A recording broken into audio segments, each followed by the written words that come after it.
In China's first major science fiction blockbuster, Wandering Earth, we're treated to a Roland Emmerich/Michael Bay worthy cinematic experience full of massive set pieces and, of course, a lot of disaster. The premise of the film is simple. The sun is rapidly aging and turning into a red giant, which means it will fully engulf the Earth in about 100 years. Instead of abandoning our beloved Earth, humanity decides to come together via the United Earth government in an attempt to move the planets out of our solar system to the nearby Alpha Centauri system. The idea of moving planets is not all that new. In Episode 7 of Star Wars, we see Starkiller Base.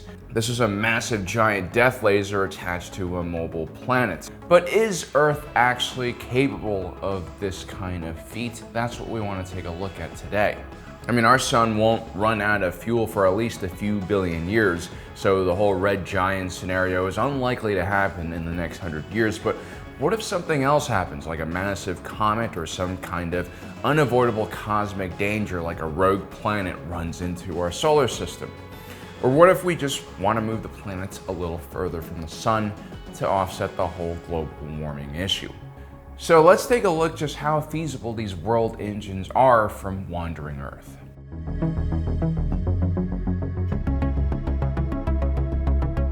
So in Wandering Earth, we have 1,200 massive fusion-powered Earth engines that are supposed to propel the Earth to its new home.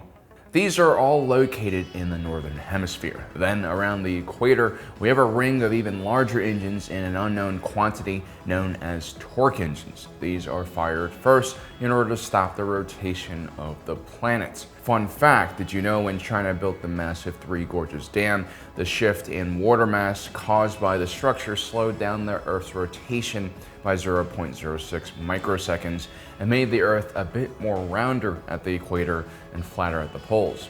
Anyway, that was a small and almost imperceptible shift. However, when the torque engines are turned on, the slowing of the rotation of the Earth was fast enough that it caused massive damage to the Earth in the form of earthquakes and tsunamis. Much of what's left of humanity dies as a result.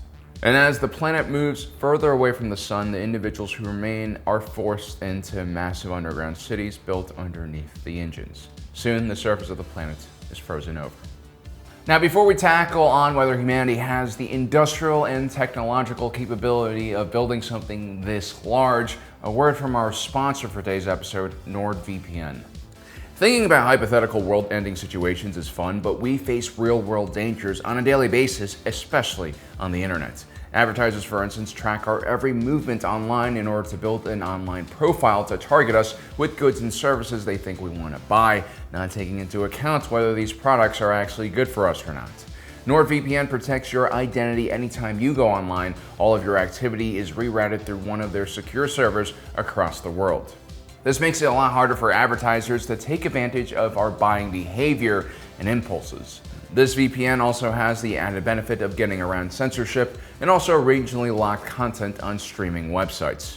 It can also help a displaced East Coast 49ers fan like me never miss a game. NordVPN can be used on up to 6 different devices, and there's a 30-day money-back guarantee if you don't like it. For Black Friday, NordVPN will be giving you 73% off of a 2-year plan plus 1 month for free. Just make sure you use our link down in the description below. Thank you for your patience. On to the rest of the video.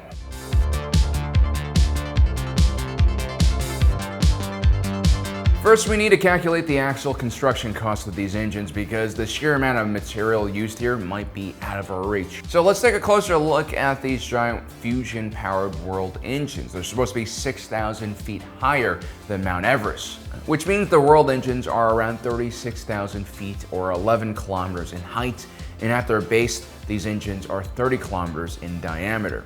In total, this means the world engines have a volume of roughly 250 billion meters cubed.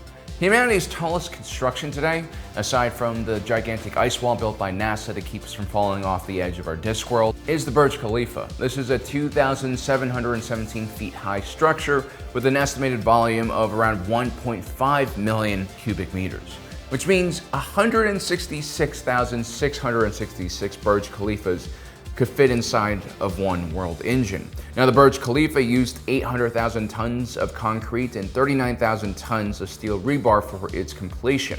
If we multiply that by 166,666, We're looking at a construction cost of 133 billion tons of concrete, along with 6.5 billion tons of steel rebar for just one single world engine.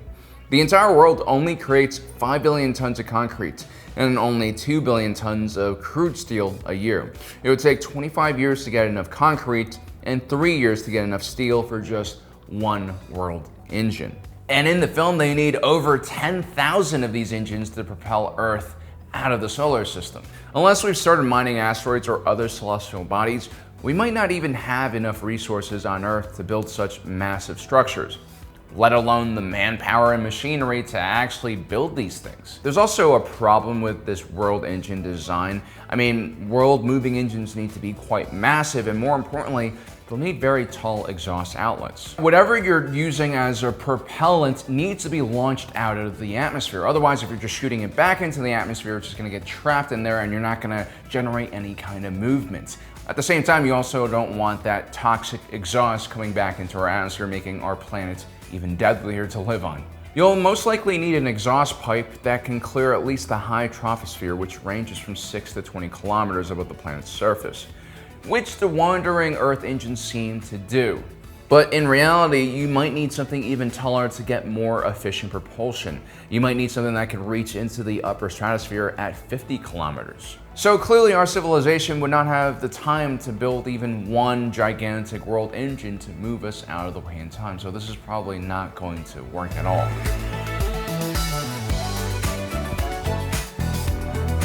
Now, I chose to look at whether we had enough raw resources on Earth to build these engines before I actually looked at the technology behind the fusion engines. Because looking at just the sheer amount of volume these engines will take up is one of the easiest ways to prove whether this is possible or not.